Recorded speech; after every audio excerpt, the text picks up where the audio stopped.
Taong 2006 sa pagdiriwang ng ika-20 anibersaryo ng EDSA People Power. Nilakad ko ang kahabaan ng EDSA.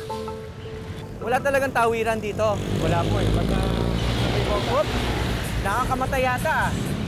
Tatawid lang po tayo, tapos sasakay na po kayo. Hindi, maglalakad lang po.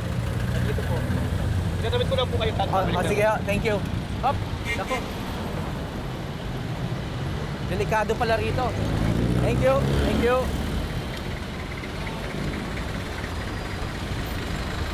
Sige, Mr. Lucero. Salamat po. Sige, tutuloy na ako.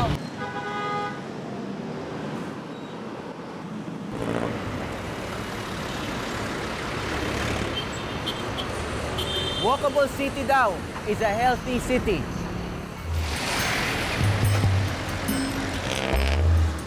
Sa aking paglalakad, iba't ibang mukha ng lipunan ang nasaksihan ko.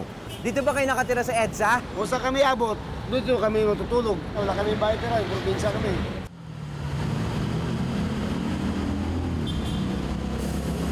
Ang ibang nakita ko noon, makikita pa rin hanggang ngayon.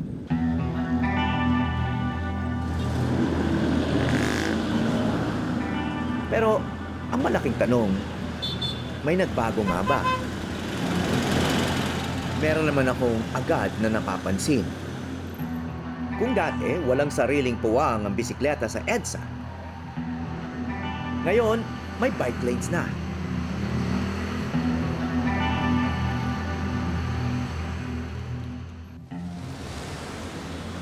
Noong 2010, araw-araw ko nagbabike ah. Nakasama ko ang isa sa mga sumusulong sa paggamit nito. 7 kilometers to. Ang nooy hepe ng Philippine National Police 2011. at ngayoy bagong general manager ng MMDA na si Nicolas Torre.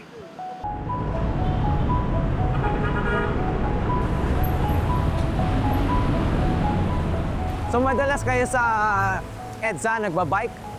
Part talaga ng ganun commute, part talaga ng ruta ng EDSA. So, paano pa ma-improve itong bike lane?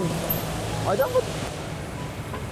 Kontento na kayo sa bike lanes na Ito kasi sa totoo lang, itong bike lane na ito, budas sa ticket sa ito eh.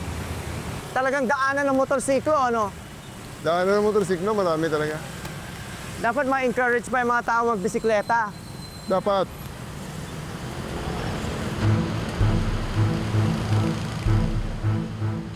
Kahit may bike lanes na, isa rin itong hudyat ng hindi pa nagbabago sa ating lipunan. Ang malalaki at mayayaman pa rin ang nagahari. At sa lansangan, ang mga maliliit tulad ng mga siklista at mga naglalakad o pedestrians ay binabaliwala pa rin at halos walang karapatan.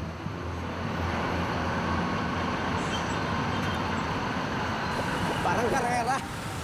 Paano nagkaroon ng ganong kultura o ganong kalakaran sa ibang lipunan na ang dami talaga nagbibisikleta? Sa Japan nga, mga lola pa eh. Hindi na kailangan mag-helmet dun eh dahil talagang nirerespeto yung... Paano ba tayo makakarating sa ganon? Hindi ko alam kung paano nangyari ang mga history nila, no? Pero talagang, siguro talagang dati pa, ganyan na sila. Ngayon, kung titingnan mo, sa atin naman kasi, pag nagbibisikleta ka po ng opisina, anong sinasabi ng mga kaopisina mo? Wala ka ng pamasahe. Para tinutukso kayo, ganon. Ay, talagang kahit nakantsaw, pero you know, may mga bagay na ganun talagang pagtingin. Mula sa gitgitan at agawan sa kalsada ng EDSA, nagtungo kami sa isang intersection na minsang naging sentro ng pinakamalaking pagkilos ng taong bayan. Ito na ngayon ay ang EDSA Shrine.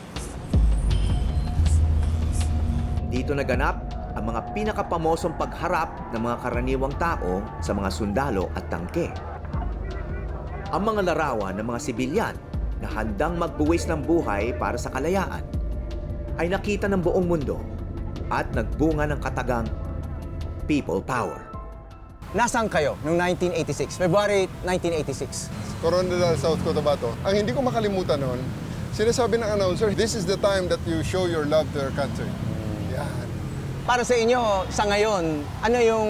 Paano na e-embody yung EDSA spirit? Ano yung kailangan yung alagaan dito sa EDSA? Well, simula noon hanggang ngayon, ang EDSA spirit, lalo na itong sinisimbolo ng EDSA Shrine, ito yung freedom. freedom to do things within the limits of the law and decency. So, hanggang ngayon ay sinusuportahan natin yan. Ang siksikan noon na daan patungong tagumpay ay kalbaryo ngayon ng bawat mamamayan.